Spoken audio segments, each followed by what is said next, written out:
Okay, we're Not- live. Hello, everybody. This is Dave Conley with One More Day. Today, we have Dr. Matt Miller, who is the head of suicide prevention for Veterans Affairs and also the executive director of the Prevents program, which, as many of you probably know, that was created a couple of years ago to kind of combine all of our different resources into one so we can share different programs and such. So he is a very accomplished man. He started out as the director of mental health for one of the larger VA facilities. Then he's got a team right now that's in charge of suicide prevention for the roughly 19 million veterans we have and the 140 plus different VA healthcare systems. So there's a lot more hospitals and regionals in there, but it's a big job. Dr. Miller, welcome. Thanks, David. Great to be here. And thanks for the invitation. Well, we're just glad to have you. One of the ways that we normally start this out, and it's a really, really tricky question that tends to throw some off. As you know, our biggest issue right now, well, our biggest issue ever, has been the stigma associated with asking for help. You know, we see that on the veteran side, we see it on the military, and we see it on the law enforcement. Half the time, sadly, we even see it in the families. That stigma is kind of shared in the families. What do you, as one of the top experts, think how do we deal with that? How do we get better at convincing our people to make that call? Yeah, I think it's complicated in that stigma at heart and underlying is a form of discrimination. It's a form of discrimination against something based upon a set of beliefs and or experiences. So in this case, it would be a form of discrimination against mental health services or the act of pursuing mental health services. And that would be based upon certain set of beliefs or experiences. So how do you change that? I think that gets to being able to address what are the beliefs, what are the experiences that create the behaviors of avoiding mental health care, treatment, or services. Generally speaking, broadly speaking, the beliefs and the experiences include things such as, number one, I'm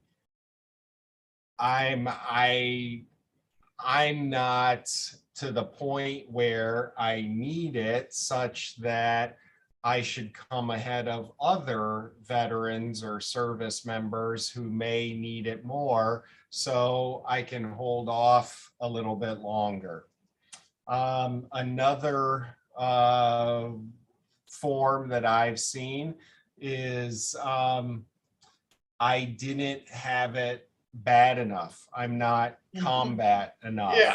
or I'm not edge of the sword, tip of the spear enough. So what am I complaining about? And I shouldn't need these services. And then I think other areas go more into implications. So this will surely hurt me with job benefits, ...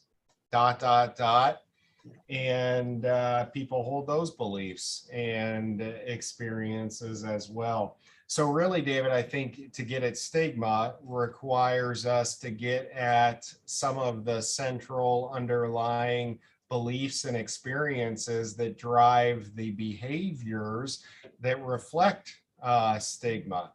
Now, I think we're trying to do that in large part, as an example, through, for example, Suicide Prevention Month this September, starting tomorrow, and our Don't Wait, Reach Out campaign. This is a campaign that was designed with the Ad Council in partnership with veterans. And the messaging and the delivery of the messaging is veteran driven. And really what I think the veterans in the Ad Council were really trying to drive toward here is normalizing the conversation about seeking help and how it can help to minimize bigger problems at some point down the road. So I think having conversations like that are helpful. I think what we're seeing in the news, I turned on the news this morning, David, and I saw here in DC a piece on John Wall, plays for Washington and Washington, DC.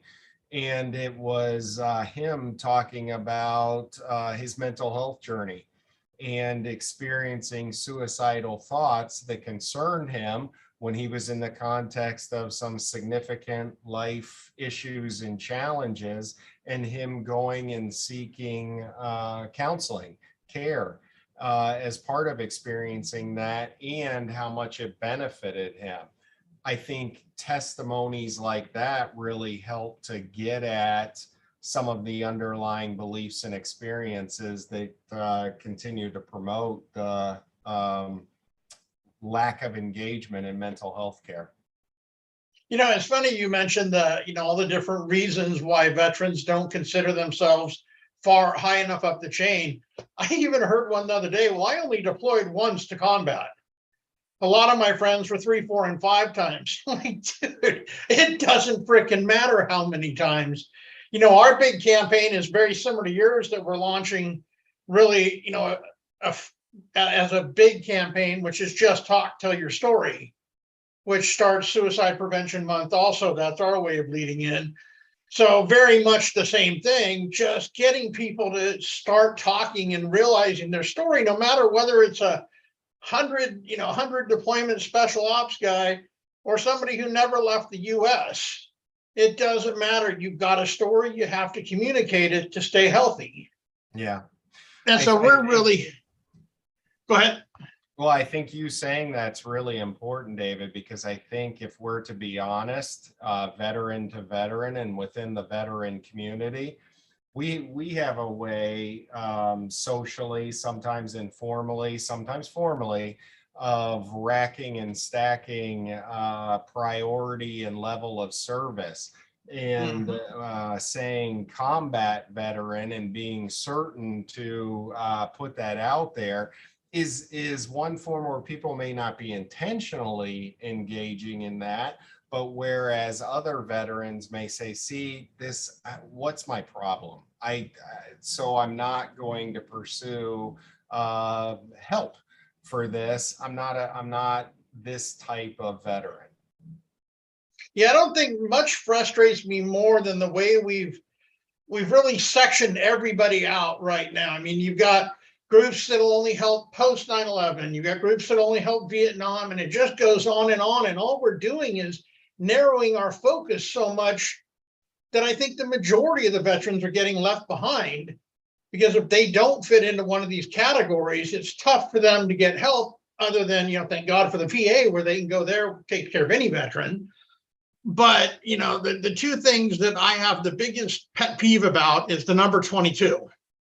That drives me nuts when I hear people, well, I don't want to be 122. Well, you're normalizing it by saying that, in my opinion.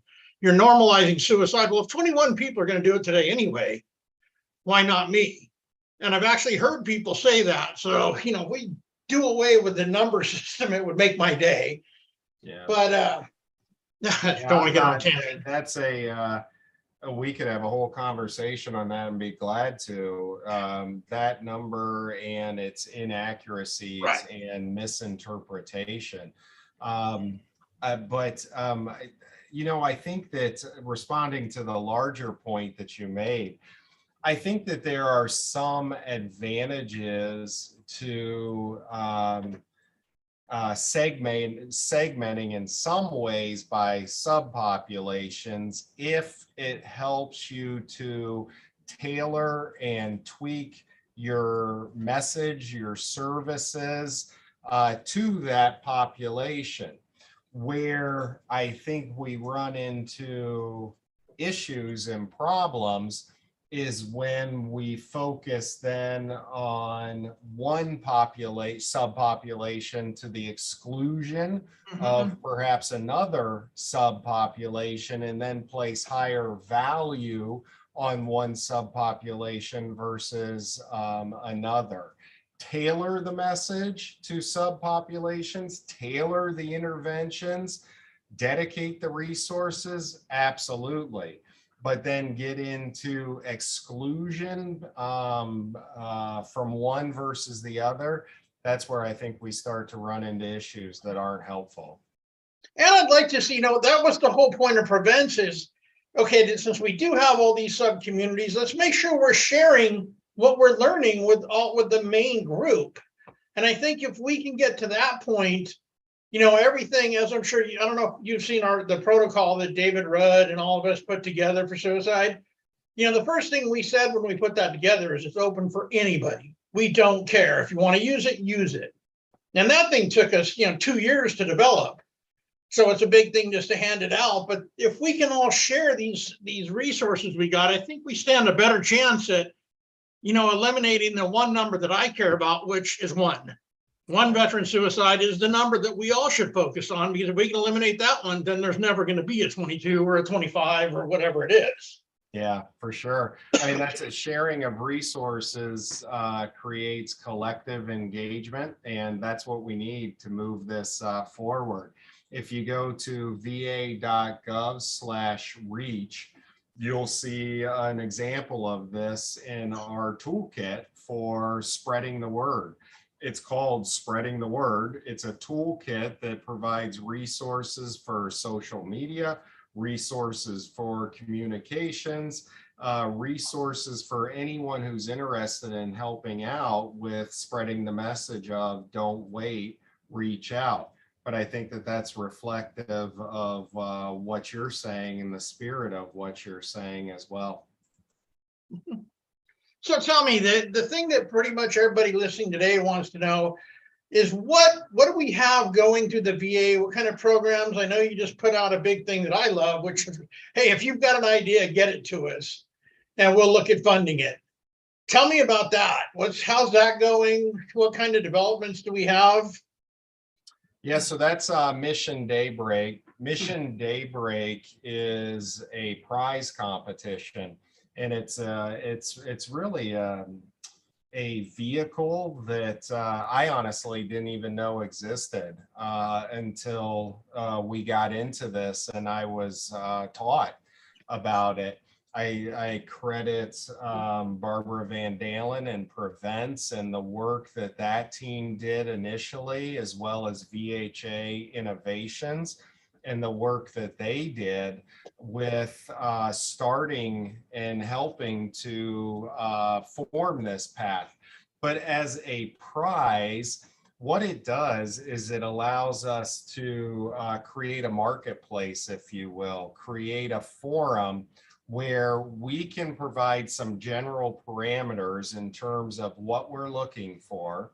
And then we can invite interested, capable entities or individuals to come to the marketplace and to present their solutions to what we're asking for.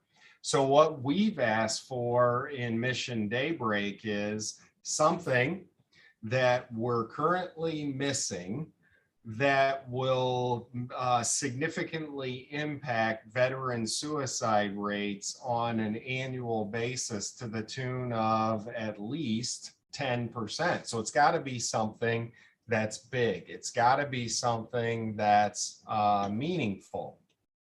Within that, then, we're specifically interested in 3 broad areas of consideration. One is the development and application of artificial intelligence and/or machine learning to assist suicide prevention efforts. 2 is the development of innovations within lethal means safety, particularly firearms related. And then 3 has to do with focusing on how we can better bring what's called digital life data into risk prediction, understanding, and ultimately intervention. So in total, across all the prizes and incentives given, we're talking about a $20 million investment here. We've had the first wave of applications, the initial wave, and over 1,300 innovation proposals were submitted. We're now working that 1,300 down to a final 30.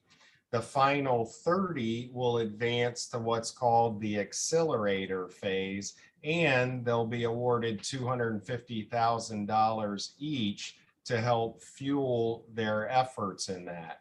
This will come to a conclusion with a demo day around Veterans Day of this year, where these 30 teams need to demonstrate the applicability, the scalability, and the utility of their projects. From there, we'll have third place, second place, and first place winners with the funding matching each. That then opens the door for all kinds of possibilities in terms of further work and developing that work, whether it be with the VA, whether it be more broadly in suicide prevention or both. So excited about that and looking forward to, in the next week or two, making the announcement regarding the 30 teams and packages that have advanced to the accelerator phase. Wow, that's a lot of work you guys have done on 1,300 to 30 in what, 2 months? Yeah, it was a lot of work reviewing and scoring, re-reviewing, discussing, ranking the 1,300 entries and bringing it to the point of 30. We had a lot of subject matter experts who were brought into the process and evaluated the package. We had multiple judges for each submission.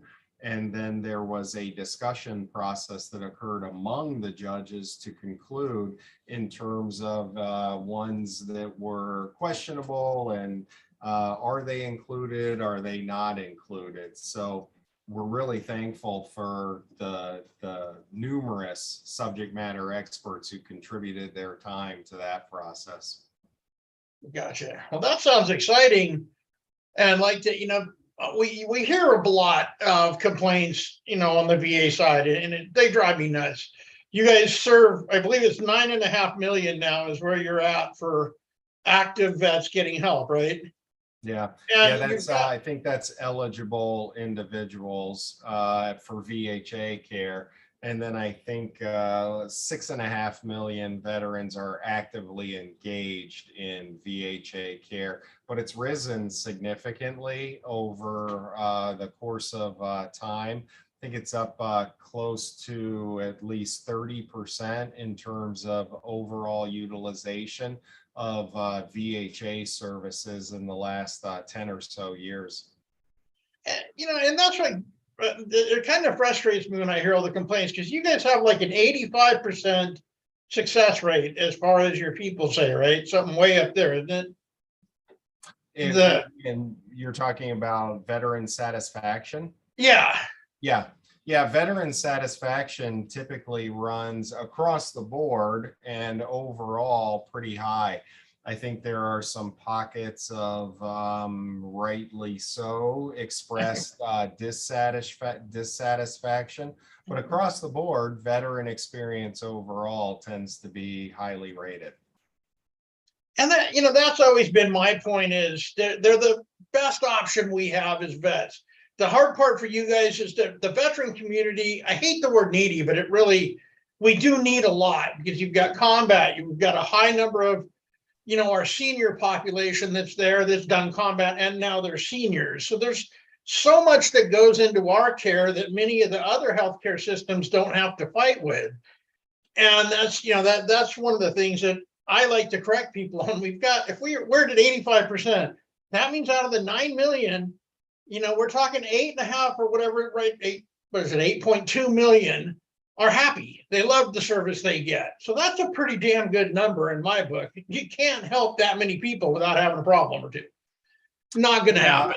I appreciate that, and love having you in our corner with that. I also recognize and acknowledge that we always have opportunity for improvement. We're always learning and growing, and we must continue to make improvements and learn and grow.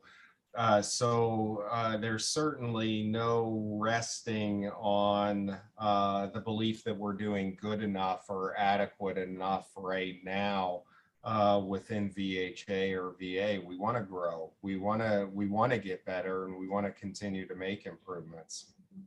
Well, I got to tell you, everybody that we work with, a lot of your senior staff on both sides, the VHBA, the people who do the surveys. Which unit is that? John Borster's team? Yeah, VEO, Veteran Experience Office. Yeah, I think those guys are they're awesome. I love working with them. And, we really do really like them. One question we got a lot when we put out, that we sent out messages through all of our streaming or all of our social media saying, do you have any questions for Dr. Miller? And one of the biggest questions that we had in frustrations is when people call the call center, and since that was your baby, this is perfect to ask you about. They seem to, as time goes on, it used to be very much so helping individuals right there on the spot, but it seems now that the trend is changing and they're utilizing 911 a lot more.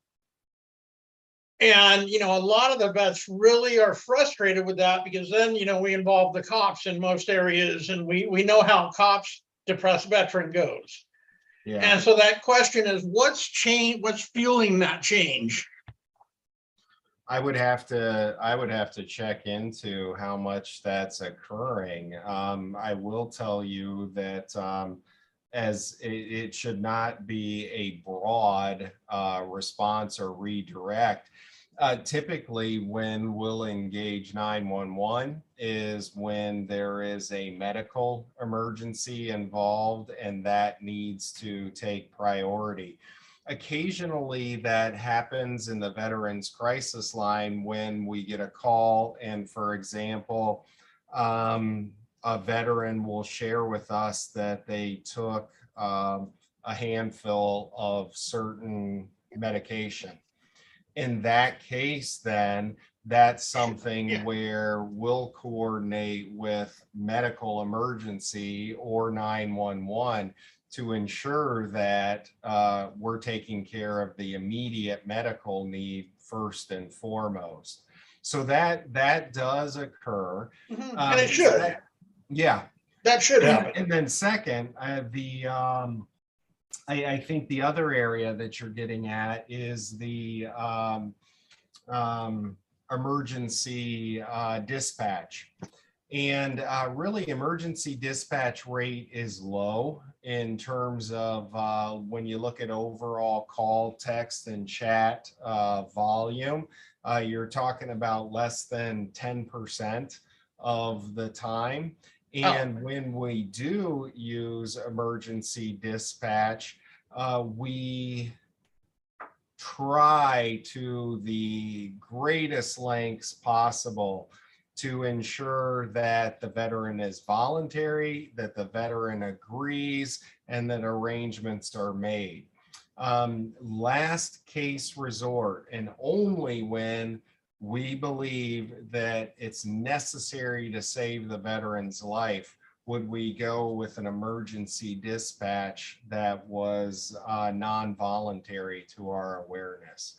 So that's minimal, but I do understand that presents some challenges. Generally speaking, when you call the Veterans Crisis Line, you're not looking at an emergency dispatch. You might be receiving a suicide prevention coordinator referral. That's about 30% of the time. That's only if you ask for it and agree to it. Now, and that's the next, and I don't know if this is something that you can really discuss or not, but a lot of that's the other question that we got a lot of is why does it take so long to get in to see mental health? Even when we're referred by the call center, it seems to take forever before we can get in. And then, once we do get in, within a couple of months, we lose the provider that we went through all that explanation. And I know that's just the nature of the beast on that one, because you guys are a teaching hospital, and that, that kind of makes that tricky. But these aren't my questions. They came in. So I just want to kind of. Yeah, I understand. Well, let me be very clear. It shouldn't take long to get a first mental health appointment that's requested. Really, we should have same day access to mental health screening and being able to talk to a licensed independent practitioner regarding mental health needs. And then that should open a process of, all right, here's the best service that fits what you're looking for and when you need it. And let's get you up and running with that service. So if veterans are not experiencing or receiving same day access for mental health in this way, that's something that the local facility should know. And that's something that I welcome awareness of, so that then we can communicate and work with the chief mental health officers in each VISN and try to get to answers on this. That was the next question is, and when we can't get in to see, who do we contact at that next level? So if you're in like here, the Boise VA, if we can't get success there, where would a veteran go to get that success? So ideally, that would be the patient advocate at the local facility. If you're unable to or don't feel like you're getting to answers at that point, I think it's going to the local facility and asking for what the VISN point of contact is and POC is.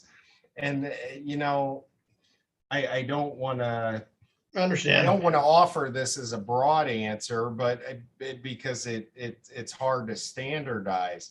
But I welcome being made aware of this type of information so I can assist with it on certain situations as well.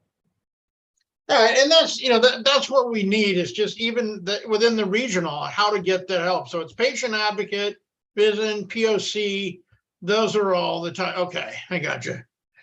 Yeah, and really, if you're not seeing the opportunity for same day access and mental health at the local facility level, that's an issue.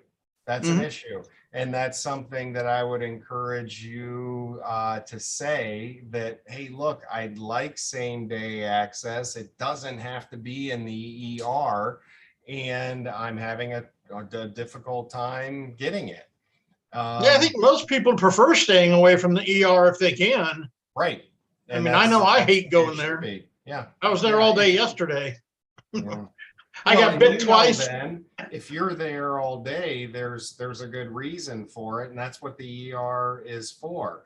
If it's not an acute need with mental health, but you would like to be seen very soon, that's where same day access comes into play. I hate to admit this, but I didn't even have a clue there was any same day access. With us, when we have somebody on my side that's here in Boise having a problem, we will almost always send them to the vet center, because vet center tends to get them in way faster than, anybody else. And so that, that's how I'm glad to know that there is same day health. And I'm sure most of the people listening are excited to know that too. Because I don't think anybody knows.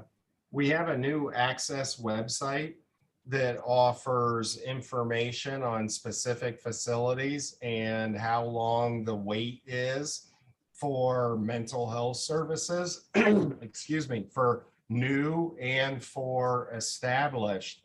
And I'd really encourage veterans to also take a look at that. We can get you this specific link here in a minute as part Okay. of this. It's a public website.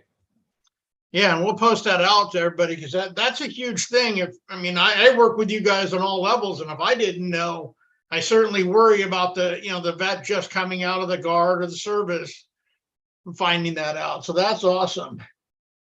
I'd like to jump back a little bit to lethal means that you were talking about when that's something, a topic that I really hold dear. We're working with NSSF, Michael and Estes, all these guys to create another, or advancing the protocol that we've already created.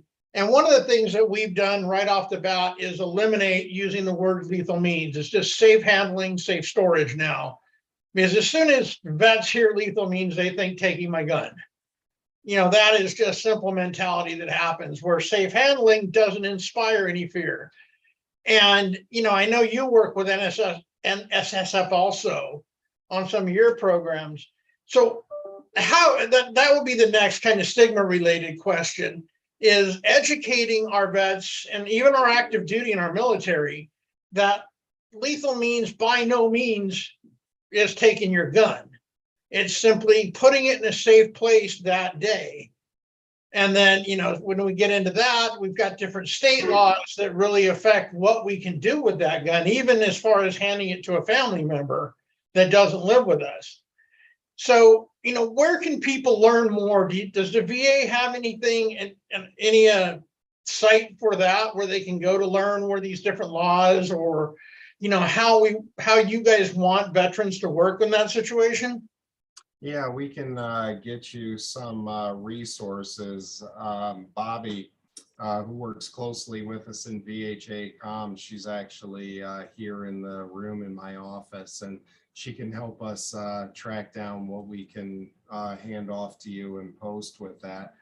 But I'm glad you brought this up, because starting with a fact, 70% of veteran suicides are firearm related. Firearms are the #1 means for veterans with suicide and for the U.S. adult population. But there's a difference, 70% for veterans, 50% for U.S. adult population. The second fact that we know is that oftentimes suicide crises are relatively brief, painful, dark, but relatively brief. They can be as short a window as 60 minutes. As a matter of fact, we find in some particular research that the time from decision to action, 70% of the time, is within a 60-minute window.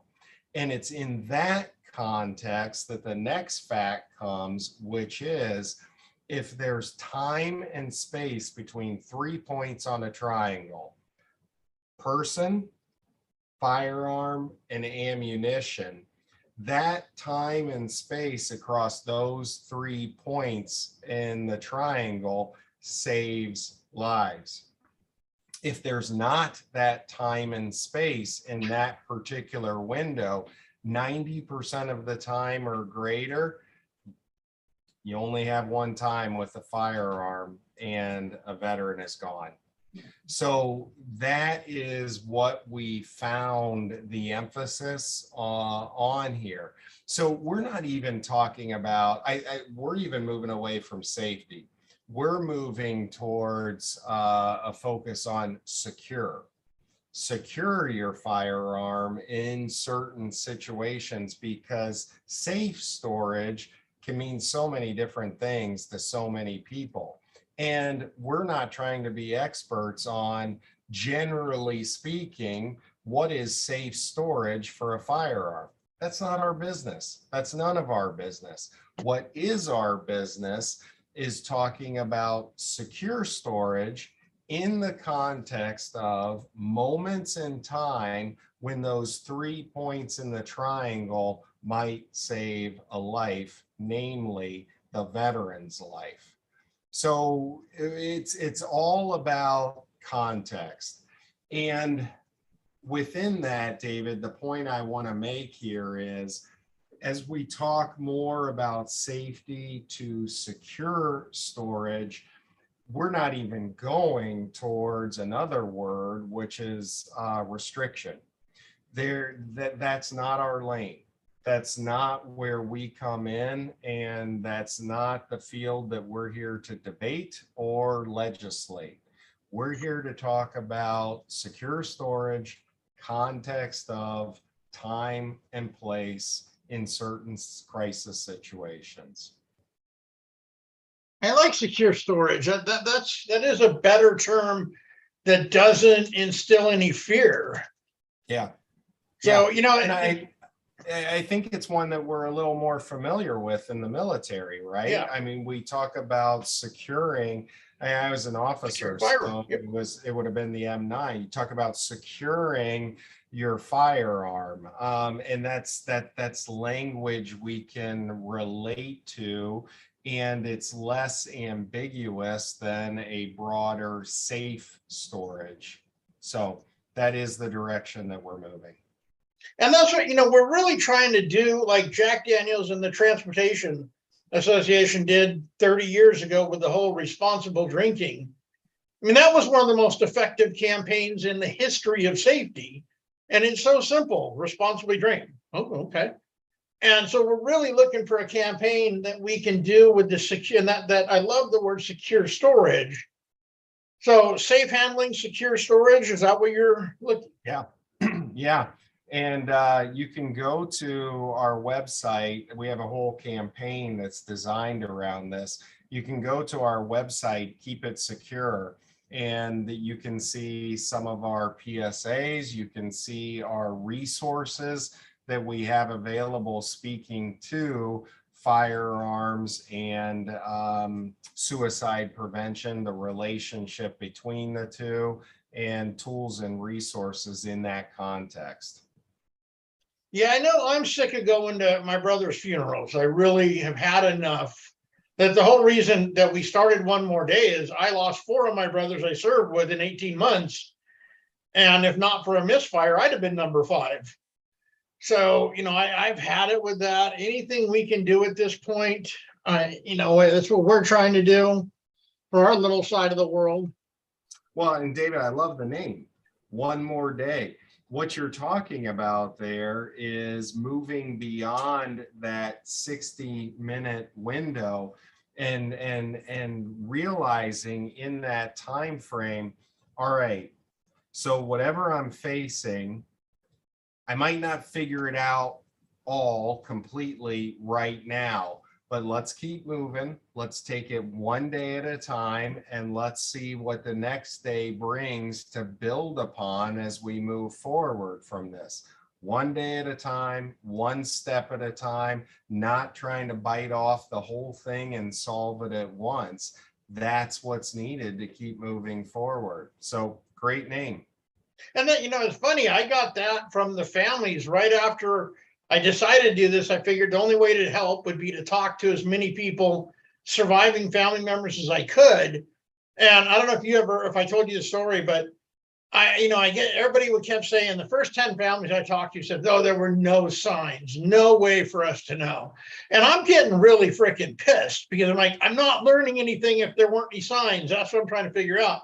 So I'm sitting in the airport coming back from a trip, and I'm working on my laptop, and this guy sits next to me, and he said, oh, you're in suicide prevention. I'm a psychiatrist. And I'm telling him how frustrated I am that these first 10 families, and he almost falls off his bar stool laughing. And he's like, Dave, I guarantee you, every one of those cases had signs. The problem is the families didn't know that they were signs. And worse yet, they didn't know the difference between 1 sign, 4 signs, 6 signs. And so he takes out this napkin. People probably thought I was picking up on him or something. He starts writing, and he hands me this napkin with 10 questions on it. He says, I want you to go back to the 10 families, and I want you to ask them these 10 questions. I promise you at least 5 of them will pick at least 5. 5 families will pick at least 5 options. When I went back, 8 out of 10 checked all 10, and the other 2 checked 5. And the weirdest thing was that moment, that aha moment. when everything changed in their head. Oh my God, there were signs. We just had no clue that what they meant. And, I know the signs I get yelled at by some of the people who specialize in this world by saying signs are so important, but they're the only guide we have to, at least know that, hey, we want to pay a little bit more attention to John here because we do see signs.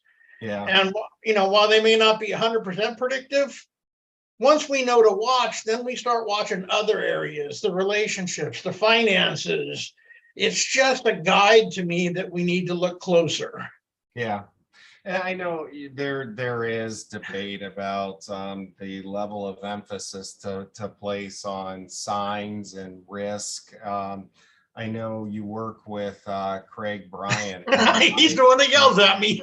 Yeah, who I greatly respect. And I think that he provides, and I'll let him speak for himself on this, but I'll just communicate it as my experience of it. He provides to me a useful example of looking for risk signs as a bit like standing beside a balance beam while a loved one is doing their routine and kind of just waiting for signs that they're slipping or falling and then trying to catch them. And I think what that illustrates is the difficulty of constantly being in that position of watching, waiting, and then catching when a slip does occur. And I think really, to me, the point that he's emphasizing there is not that we should just let people fall. I think the point that he's emphasizing is that suicide prevention overall has to move to a greater emphasis on more upstream prevention sorts of efforts so that we're less dependent on standing at the balance beam and catching it at the right time.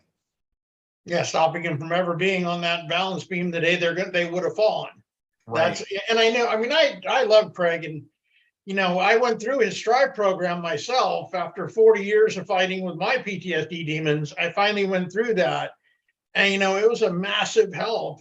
And that was the other thing I just wrote down a note to remind myself is, if our veterans are unhappy with the VA or they're just not getting what they need, there's so many programs out there that can help that are free. I mean, all the trials going on. And, I want to make sure people know that there are other options, and not taking anything from the great work you guys do at all. But some people are really, they see, that's why we took the question and ask portion off this. We'd get haters on here, and then that would become infectious. And it would just detract from the whole point. So we just stopped doing it. And that's why we put out the questionnaires beforehand now, so we can really screen them. And it's sad because we'd love to be able to do that, but we just found our guests would get ambushed, and it wasn't fun. So, well, and there's veterans who legitimately have had bad experiences and experiences that frankly they should not have had. And there are imperfections, to say the least, within the largest healthcare system in the nation here. But again, that's no excuse for not engaging process improvement here. And that's what we're committed to. So I don't mind. I want to hear those sorts of experiences and learn from them. What I want to be careful of within that is ensuring that veterans who need to reach out, veterans who need services, are able to evaluate for themselves how to engage and the extent to which they trust the VA. So there's a fine line there with that, I think. Now, what about, is that White House line, the Veterans White House line, still exist? I know Yeah, with that's, Prevents it started, right? yeah, that's actually, you mentioned John and Veteran Experience Office. That's out of that office. That's more geared toward, and this actually is a perfect time for you to bring it up. That's more geared toward system related complaints that you're having a hard time getting to the bottom of or getting adequate answers regarding. That hotline is available for veterans to call and say, look, I've tried the patient advocate, I've tried the VISN, and I still feel like this is an issue. Can you help me out? Now, I know I'm going to put you on the spot here. Do you know that number for any of our veterans? Because I'd like to. Should be my VA 411. Bobby, can you help me out with that? And okay. Give it, send it along. Okay.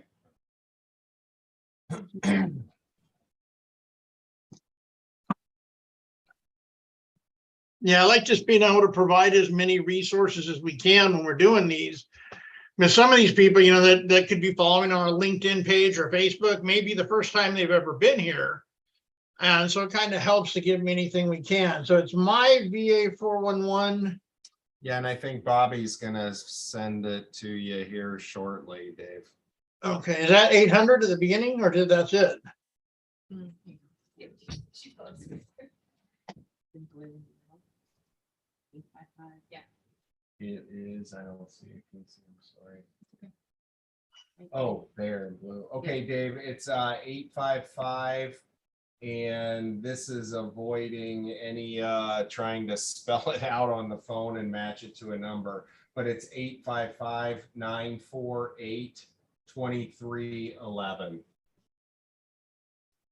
All right, thank you guys very much for getting that. Any other programs or anything that you want to highlight or talk about before I know we're pushing your time here. I promised 45 minutes. Oh, that's okay. Grants. The Staff Sergeant Parker Gordon Fox Suicide Prevention Grant. That's a 3-year grant program with the first year of awards coming here in a couple weeks.